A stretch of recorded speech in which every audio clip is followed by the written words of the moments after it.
Isang Awol na pulis at SK kagawad ang arestado sa isinagawang bypass operation ng Bacoor City Police. Samantala, 5 drug suspect naman ang arestado sa isinagawang anti-illegal drugs operation ng General Trias Police. Ito ang balita ni Benedict Samson. Makikita sa surveillance video na ito ng Bacoor Police na hawak-hawak pa ng isang drug suspect ang sachet ng hininalang shabu na ibinebenta nito sa isang police asset. Bahagi ito ng bypass operation na isinagawa ng Bacoor City Police matapos makatanggap ng ulat na isang Awol na pulis ang gumagamit ng iligal na droga sa isang drug den sa barangay Alima. May lumapit sa atin na isang residente doon at ang sabi niya na mayroon ding isang pulis na malakas gumamit dito. Pero hindi sinabi na nagbibinta. Malakas gumamit, pulis daw ng Bicol. Naaresto sa operasyon ang dating pulis na si Jerome Canlea na nakatalaga noon sa Kapalonga Municipal Police Station. Huli rin sa operasyon si Eric Nabas na SK kagawad ng Barangay Banalo, Bacoor City. Elino Calara, isang professional basketball referee at Jason Gillas, ang may-ari ng drug den.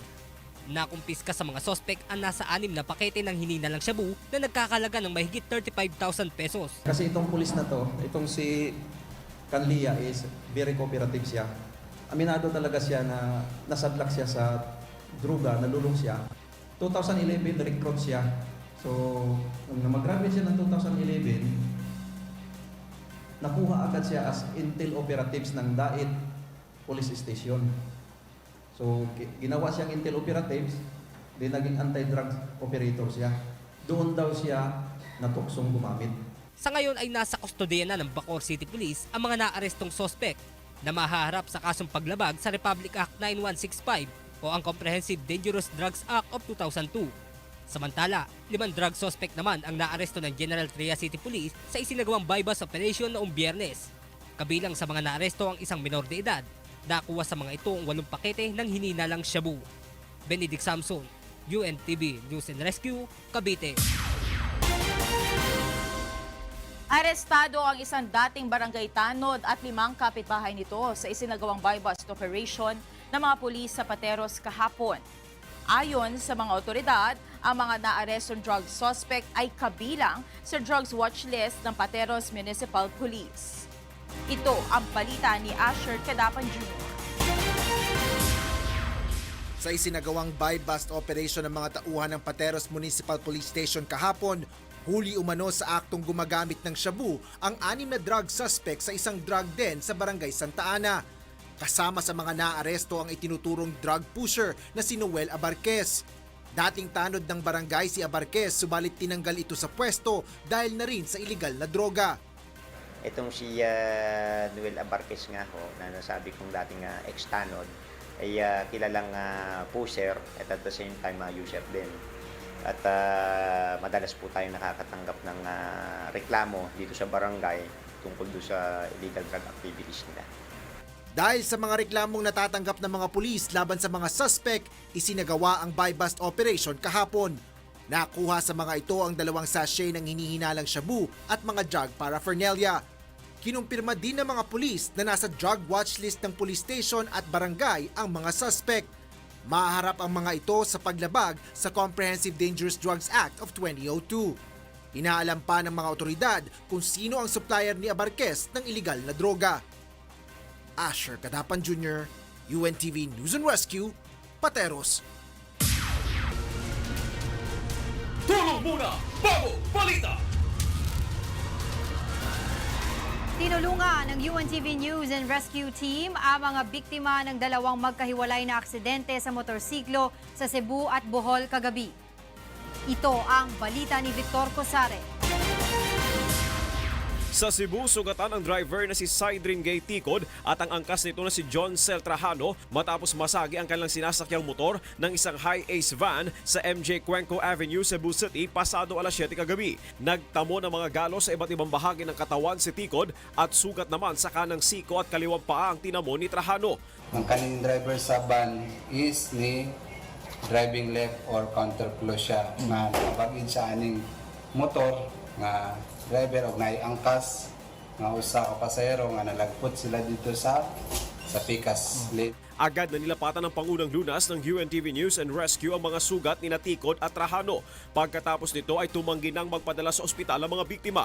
Nakipag-areglo naman ang driver ng van na si Virgilio Cabradilla sa mga sakay ng motor. Sa Bohol naman, nirespondihan ng UNTV News and Rescue ang banggaan ng dalawang motorsiklo sa Hotanosas Street, Poblacion 3, Tagbilaran City kagabi. Nagtamo ng hiwa sa ulo si Marvin Manata dahil sa aksidente. Gasgas naman sa kanang siko ang tinamo ng driver ng nakabanggaang motorsiklo. Agad na nilapatan ng Pangunang Lunas ng UNTV Rescue ang mga sugat ng dalawang driver. Pagkatapos malapatan ng first aid ay dinala na ang mga ito sa Galyares Memorial Hospital upang masuri ng mga doktor. Patuloy pa na iniimbestigahan ng mga otoridad kung sino ang may pananagutan sa nangyaring aksidente. Victor Cosare, UNTV News and Rescue, Philippines.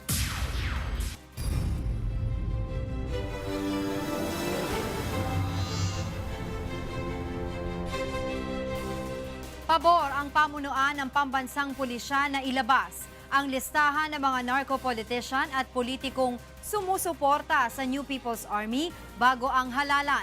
Ayon kay PNP Chief Oscar Albayalde, karapatan ng publiko na malaman ang aktibidad ng mga kandidato, lalo na kung sumusuporta pa ang mga ito sa mga kalaban ng gobyerno. Ito ang balita ni Lea Ilaga. Sang-ayon ang pamunuan ng Philippine National Police na ilabas ang listahan ng mga narco-politician at mga politikong sumusuporta sa New People's Army. Taliwas ito sa pahayag ng Commission on Elections na unfair o hindi patas at negative campaigning kung ilalabas ang listahan ng mga politikong sangkot sa iligal na droga at ng mga sumusuporta sa NPA bago ang eleksyon. Ayon kay PNP Chief Police General Oscar Albayalde, susuportahan nila ang Pangulo sakaling ilabas nito ang naturang listahan. It will be up to the Commander-in-Chief. It will be up to the decision of the Commander-in-Chief. If he decides to divulge the list, then we will support his decision. No? Depende yan sa Presidente. Aniya, karapatan ng publiko na malaman ang aktibidad ng mga kandidatong kanilang iboboto, lalo na kung sumusuporta ang mga ito sa kalaban ng gobyerno. Kung yan naman ay validated, probably it's just fair for the Filipino people to know kung sino itong mga to. No? Kung sino yung sumusuporta sa mga lefties, kung sino ang sumusuporta sa rebellion. No? It's high time that the Filipinos should know the truth. No? Para naman magkaroon ng desisyon na maayos, makapag-decide ng maayos yung ating mga botante.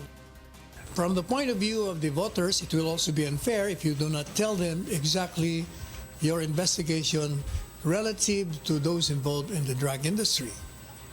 And if they're elected and then suddenly their place is contaminated with drugs, they will blame the government. Why didn't you tell us this? You've known this pala all the time.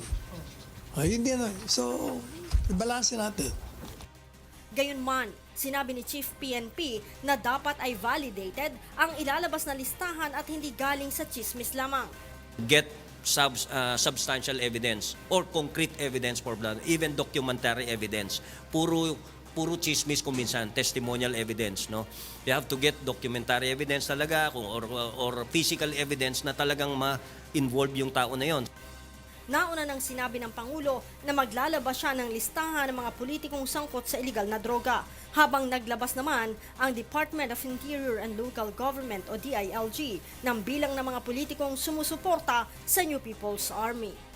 Lea Ilagan, UNTV News and Rescue, Campo Crame. Pumalag ang liderato ng pambansang pulisya sa inilabas sa survey ng Social Weather Stations o SWS na nagsasabing maraming Pilipino ang nangangamba na magiging biktima ng extrajudicial killings o EJK.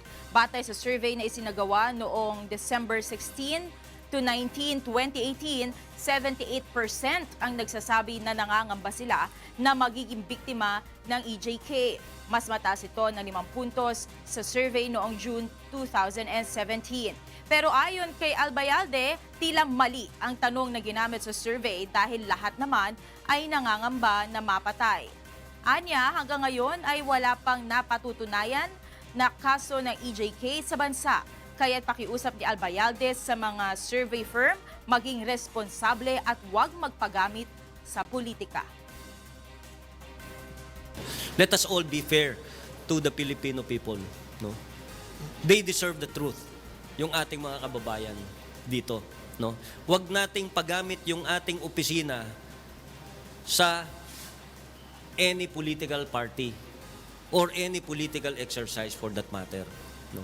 Dahil ito po ang nababasa, nakikita ng ating mga kababayan. No? Kung man totoo, no, na nagpapagamit o hindi. Hopefully, hindi.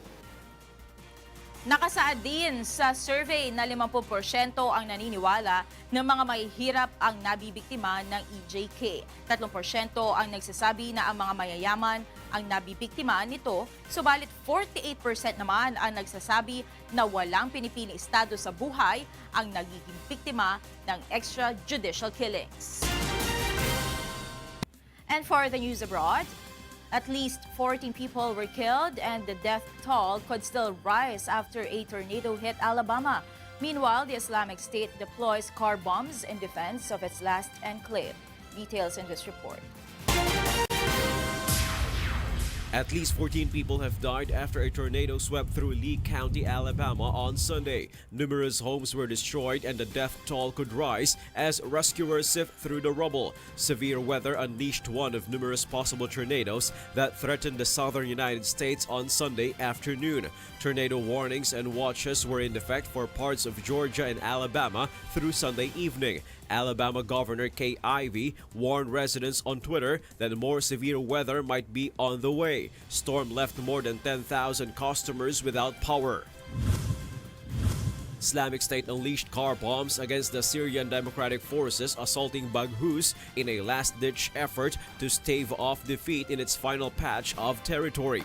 Capturing the besieged village in eastern Syria will be a milestone in international efforts to roll back the jihadists whose self-styled caliphate covered roughly a third of Syria and Iraq at its height in 2014.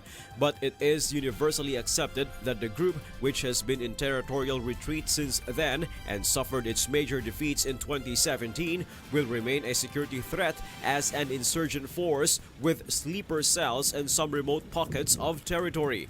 The SDF had said it expected a decisive battle on Sunday after advancing gradually for 18 hours to avoid landmines sown by Islamic State, whose fighters are also using underground tunnels to stage ambushes and then disappear. But there was no sign of the assault ending by Sunday afternoon as the IS fighters put up fierce resistance, and the SDF said its advance was impeded by landmines and car bombs.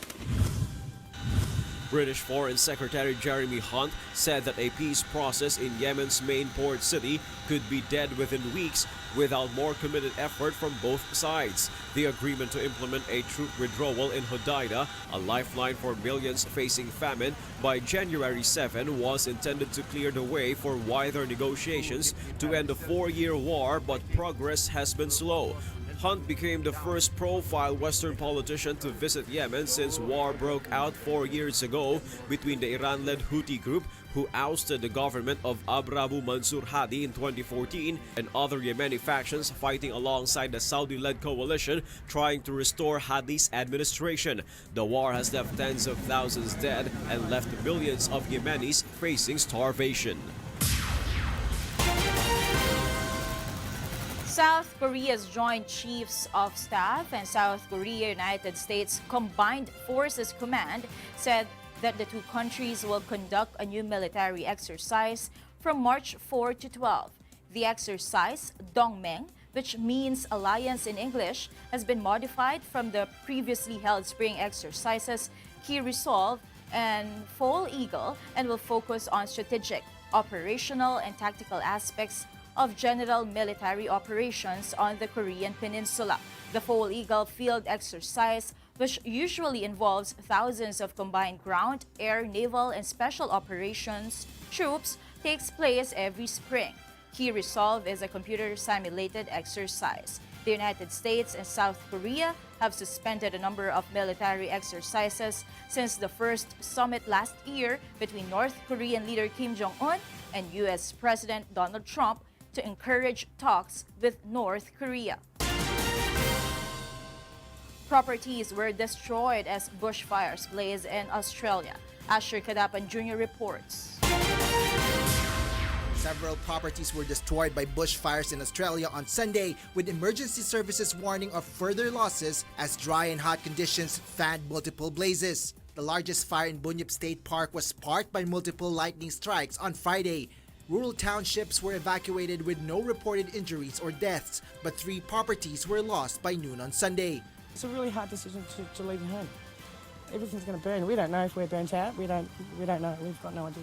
No one inside knows whether they've got a home to go to. They've got their pets. We've got a few little valuables with us. You don't even know what to take. Another 2 properties were destroyed by another fire at Budgery and Ginar South. Victorian Emergency Management Commissioner Andrew Crisp said that more than 850 firefighters working with 100 trucks and aircraft battled the fire.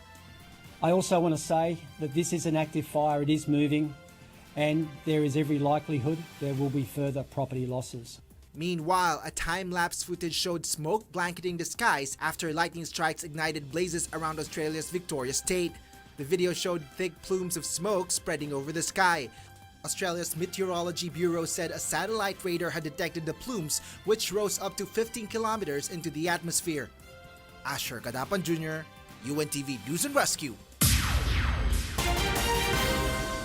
In other news, a prison facility in Britain is letting its inmates learn coffee skills to help them get employment once released. Nina Ermilio reports. Every morning, the whir of an industrial-scale coffee roaster and the sharp hiss of a milk frother can be heard as customers queue to get their caffeine fix at a most unusual spot, inside one of Britain's toughest young offenders' prisons. Staffed by prisoners aged 18 to 21, the Redemption Roasters Cafe inside Aylesbury Prison trains inmates with specialty coffee skills in a bid to help them find jobs upon release. For 20-year-old Vince, whose real name cannot be used, being productive and learning new skills instead of sitting idly in a cell means his years in jail have not been squandered. When I first got here, I was in my cell 24/7. It's quite useful for my mentality as well, knowing that 2 years hasn't just been wasted and that I can actually improve myself whilst being in here. We teach young offenders coffee skills with the aim of getting them into employment once they are released. The Justice Ministry says with nearly 4,000 men aged 18 to 20 in prison in the UK last year, helping them find meaningful and stable work when they leave custody is a key priority. About 1 in 3 adult prisoners commit a crime within a year of their release, costing the country roughly £15 billion or $19 billion annually. Laura Sapwell, governor of Aylesbury Prison, said the institution has more than 400 young men. Almost 70 are serving life sentences. Less than a fifth of offenders leave prison with a job to go to, and yet those who do have a job to go to are 9 percentage points less likely to reoffend. So the training and the services and the programs and the education, everything that we do here to help those men gives them the skills and the qualifications and the confidence and the experience so that they are better equipped to go into employment and further education potentially when they're released from here. Nina Armilio, UNTV, News and Rescue. Two-seater Cessna place ang bumagsak kaninang umaga sa Nueva Ecija. Ligtas naman ang 2 sakay ng eroplano. Ito ang balita ni Danny Munar. Ligtas na at kasalukuyang nagpapagaling sa Talavera General Hospital ang sakay ng Cessna plane na bumagsak sa barangay Homestead 2 sa bayan ng Talavera, Nueva Ecija. Kinilala ang mga sakay ng eroplano na sina Bonnie Dumopoy, piloto ng Fast Aviation Academy, at ang student pilot neto na si Maria Talia Ruiz. Batay sa impormasyon, dakong alas 7:35 ng umaga nang makita ng ilang residente na paikot-ikot sa ere ang eroplano na tila may diferensya. Kasi dahan-dahan na ganyan yan. Nilisan niya yung globe, tapos umikot-ikot kang ganyan. Pati yung bahay yung ikawan, liwasan niya, kaya ito bumagsak. Nung kung dumaan kanina siya dito sa may barangay namin, bali nag-engine failure na po siya, ganun. Tapos buhol-buhol yung usok niya. Nung malapit na po siyang, nung mamatay yung makina niya, ayun, naghanap na lang po siya ng kung saan maganda bumagsak. Batay sa investigasyon ng PNP, sinasanay ni Dumopoy si Ruiz sa pagpapalipad ng eroplano nang mangyari ang insidente. Galing ang mga ito sa Lingayen, Pangasinan at patungong Cabanatuan City nang bigla na lang umano nagloko ang makina ng eroplano na nagresulta ng pagbagsak neto sa palayan. Ding si statement po ng dalawang survivors, before siya actually tumambling yung eroplano nila, naka-extract na sila sa loob ng plane, tumambling sila. So kaya kanina, putikan po talaga yung dalawa. Sa ngayon ay inaalam pa ng mga otoridad ang tunay na sanhi ng aksidente. Danny Monar, UNTV News and Rescue, Nueva Ecija.